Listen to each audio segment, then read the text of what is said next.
세상의 모든 것은 원자로 이루어져 있습니다. 원자들이 결합하고 또 결합을 끊으며 세상은 돌아가고 있죠. 현대 물리가 시작된 이래로 많은 발견들이 있었지만 그 중에서 으뜸으로 평가받는 발견이 바로 모든 것은 원자로 이루어져 있다 라고 합니다. 물론 이건 파인만의 주장이지만요. 그만큼 이 세상을 구성하고 있는 원자라는 거동이 중요하다는 의미겠죠. 세상에 있는 모든 메커니즘은 결국 원자들의 거동, 즉 원자들끼리 서로 결합되고 또 분리되는 과정을 통해 일어납니다. 이 과정을 이해하려고 많은 연구들이 수행되고 있습니다. 그러나 너무 어렵습니다. 왜냐면 너무 작거든요.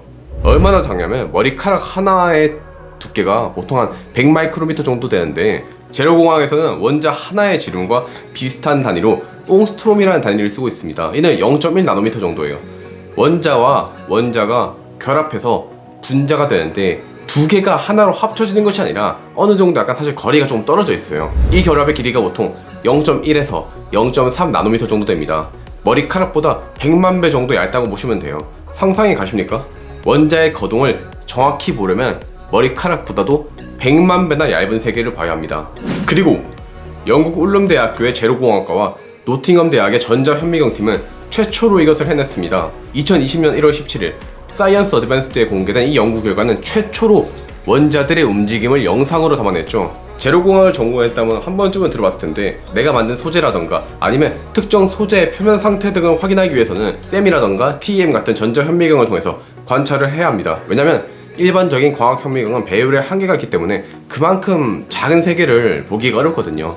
전자현미경의 원리라던가 방법이라던가 이런 것을 아실 필요는 없습니다. 저 역시 관련 전공자도 아니고 그냥 대강의 원리만 알고 오퍼레이트 수준으로 사용하는 사람에 불과하거든요. 그런데 보통 광학현미경보다 전자현미경을 사용할 때 준비해야 될 것들이 더 많아요. 쌤의 경우 샘플 폴리싱도 깔끔하게 해야 되고 이 과정이 좀 귀찮죠. TEM의 경우에는 이제 샘플을 최대한 얇게 만들어야 되고 국내에 장비가 그렇게 많은 편도 아니라서 연구실에 장비가 없는 경우도 상당히 많고요. 이렇게까지 말씀드리는 이유는 그냥 뭐 현미경 갖다 대고 보면 보이는 거 아니야? 이렇게 쉽게 생각할 수 있기 때문입니다. 전공자들이야 그렇게 샘플링이 쉽게 안 된다는 것을 알지만 그걸 모르시는 분들이 사실 많으니까요. 그래서 왜 우리는 원자의 거동을 보려고 할까요? 그건 간단합니다. 눈으로 보는 것만큼 확실한 것이 없으니까요.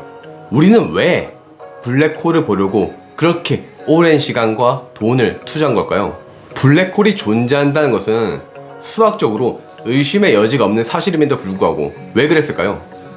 보고 싶으니까요. 본다는 것은 가장 직접적이고 또 가장 확실합니다. 예를 들어 보겠습니다. 저는 크루아상을 좋아합니다. 빵 속의 버터가 최대한 밀가루의 결과 결 사이에 적절하게 섞이고 또 밀가루와 우유가 가장 최적의 조합비로 서로 반응이 되어야 맛있는 크루아상이 나오겠죠. 그런데 우리는 크루아상을 만들 때 반죽을 오븐에 넣고 그게 부풀어 오르는 과정만을 보고 있습니다. 그런데 만약에 빵 속의 버터와 우유 이런 것들이 서로 어떻게 결합하고 또 어떻게 반응하는지를 알아낼 수 있고 또 컨트롤할 수 있다면 이 얼마나 섬세한 빵 맛을 만들어낼 수 있겠습니까? 연구를 수행했던 포스트닥터 스테픈 박사는 말합니다. 금속 입자의 결합은 화학, 특히 재료의 성질을 이해하는데 상당히 중요합니다. 이번에 TEM 관찰을 하며 우리는 두 개의 레듐 입자가 서로 결합하여 분자가 되는 것을 확인했고 이것은 재료공학의 큰 통찰을 제시할 것입니다. 그래서 원자가 결합되고 분리된 영상은 어떤 영상인데 그리고 그걸 어떻게 촬영했는가, 이게 이번 영상의 토픽이죠. 연구진은 1에서 2나노미터 수준의 머리카락보다 10만 배 정도 얇은 탄소 나노튜브 안에 원자 번호 72번 레듐을 넣음으로써 레듐 입자가 결합되고 분리되는 과정을 촬영할 수 있었습니다.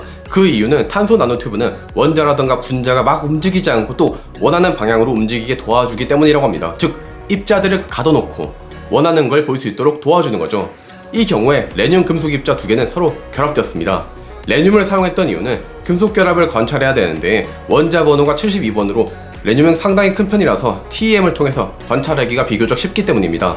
그리고 이 영상이 역사상 최초로 금속 원자들이 서로 결합하고 결합이 끊기는 모습을 촬영한 비디오입니다.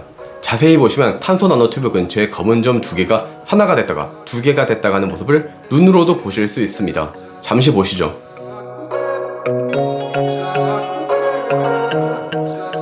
어떤가요?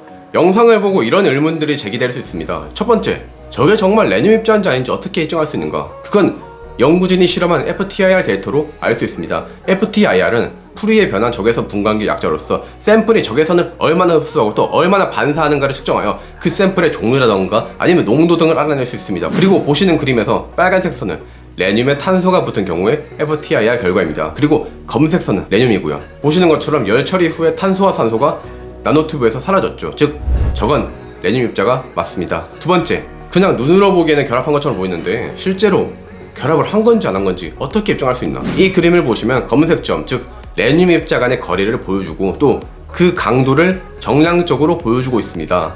위의 그림에서 레늄 입자의 원자핵에서 원자핵까지 거리가 0.36나노미터에서 0.58나노미터로 멀어졌다가 다시 한 번 더 0.30, 0.23나노미터로 작아지고 있습니다. 그러다가 결국에 결합을 합니다. 즉 레늄 입자의 결합과 분리를 보여주는 것이 맞습니다.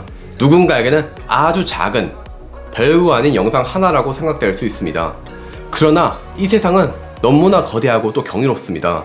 이 경이로운 세상을 이해하기 위해서는 또 설명하기 위해서는 작은 것에서부터 시작해야 합니다. 이 거대한 자연을 보세요. 대체 어디서부터 시작해야 자연의 법칙을 이해하고 알아낼 수 있겠습니까? 이 거대한 우주의 비밀을 알아내기 위해 작은 단편을 통해서 우주 전체의 구조를 이해하려고 노력하는 것이 과학의 시작입니다. 제가 정말 좋아하는 리처드 파이만은 말했습니다. 자연은 그들의 법칙을 만들어내기 위해서 가장 긴 실을 사용한다. 따라서 자연이 만든 옷감의 가장 작은 부분을 봄으로써 우리는 이 세상이 어떻게 이루어졌는지 알 수 있다.